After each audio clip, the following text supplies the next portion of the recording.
Okay, students, so now we are with final part, okay, sixth part, last part of question number 1 of exercise 2.2. So in this case also a quadratic polynomial is given to you, okay. You have to find what? You have to find zeros of the polynomial and you have to find relationship between the zeros and coefficient of the polynomial. Okay, so first let us see what the polynomial is given to you, 3x square minus x minus 4. Again, what you have to do, you have to split this in middle term, okay. You have to split middle term, okay. या आपको zeros निकालने के लिए क्या करना पड़ेगा, आपको middle term split up करनी पड़ेगी. तो कैसे करते हैं ये हमने पढ़ा हुआ है. So let us do once again. Polynomial is given to you is what? 3x square minus x minus 4. Okay, so you have to split middle term. Which is the middle term here? Minus 1 is the middle term. Okay, so you have to find two numbers. आपको दो number ऐसे चाहिए such that their sum is what? Minus 1 and their product is what? Product of 3 and minus 4. Is that clear? 3 and minus 4 का अगर आप product लेंगे सो क्या मिलेगा आपको 12.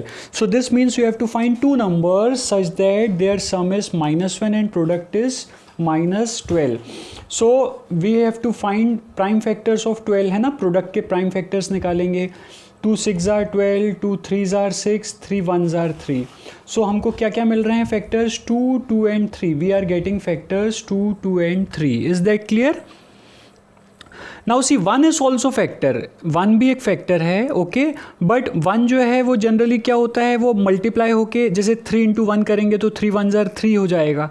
तो इसीलिए we are not considering 1. Okay, so now हमको इन 3 फैक्टर्स में से we have to find out from these 3 factors we have to find out two numbers such that their product is what? Minus 12 and sum is what? Minus 1. So what are those two numbers? अगर आप 2 and 2 को multiply करते हैं so you will get one number as 4 and other as what? 3, है ना. अब आप देख सकते हैं इफ सम इज माइनस 1 तो 4 can be minus 4. Okay, so if you add minus 4 and 3 you will get what? Minus 1. And if you multiply minus 4 with 3 you will get what? आपको क्या मिलता है? Minus 12. So this means what? आपके जो दो numbers हैं वो क्या हैं? Minus 4 and plus 3. So let us see. अब आप इसको फैक्टराइज करेंगे तो क्या मिलेगा? सो this will be equals to what?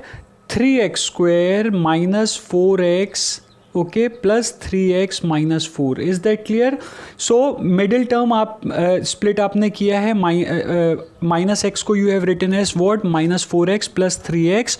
So from first two terms आप क्या कॉमन ले सकते हैं? You can take x common. So what will be left? 3x minus 4 will be left. Okay, और यहाँ पे कुछ कॉमन तो है नहीं. So 1 you will take common and 3x minus 4 will be left. Is that clear to you? So this means what? आपके जो दो फैक्टर्स हैं वो क्या है? x plus 1 and 3x minus 4. Is that clear? So now if you equate x plus 1 equals to 0, so this implies x will be equal to what? Minus 1. Also if we equate 3x minus 4 equal to 0, so this implies what? 3x will be equal to 4. अगर आप 3x minus 4 को 0 के equal equate कर रहे हैं तो 3x will be equal to 4. This implies x will be equals to 4/3. Is that clear?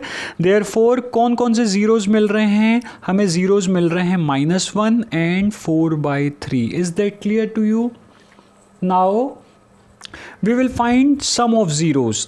तो sum of zeros जो होगा, सम ऑफ जीरोज क्या होगा? Minus 1 plus 4/3. Is that clear? Now क्या आएगा हमारा? This by cross multiplication we get minus 3 plus 4/3 और we get what? 1/3. Is that clear to you? Now अब हमें पता है कि सम ऑफ जीरोस को हमें कैसे रिप्रेजेंट करना है? Minus of coefficient of x upon coefficient of x square. So what is coefficient of x over here? Minus 1. Coefficient of x क्या है? Minus 1. So minus of minus 1 लिख सकते हैं. 1 can be written as what? Minus of minus 1. Is that clear? And what is coefficient of x square over here? 3. तो अब आप ये देख सकते हैं that 1/3 can be written as minus of -1/3. Is that clear? Because minus of -1/3 को 1/3 लिख सकते हैं. Is that clear?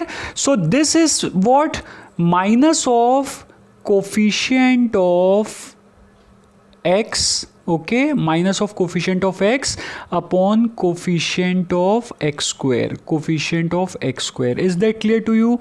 Therefore हम ये रिलेशन पे पहुँचे कि सम ऑफ जीरोस हमारा किसके इक्वल आ रहा है, minus coefficient of x upon coefficient of x square. Is that clear? Now finally we will find product of zeros. अब हम क्या करेंगे, product of zeros find out करेंगे. So what are our zeros? -1 and 4/3. So product of 0 will be -1 into 4/3, which is equal to what? -4/3. Is that clear to you? But we have to relate product of zeros as what? Constant term upon coefficient of x square. So constant term देखिए क्या है, -4 is the constant term. Okay, -4 आपका constant term है.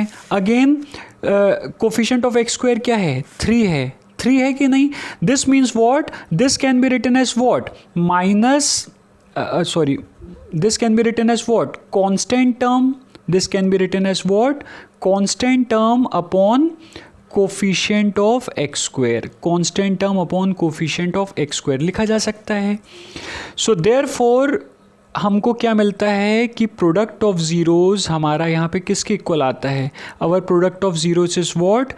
constant term upon coefficient of x square, constant term upon coefficient of x square, and this is our final answer. Okay, so in this video हमने last part किया है. Okay, question number 1 का, exercise 2.2 question number 1 का last part हमने किया है first question का. So in next video we will move on to our question number 2. Thank you.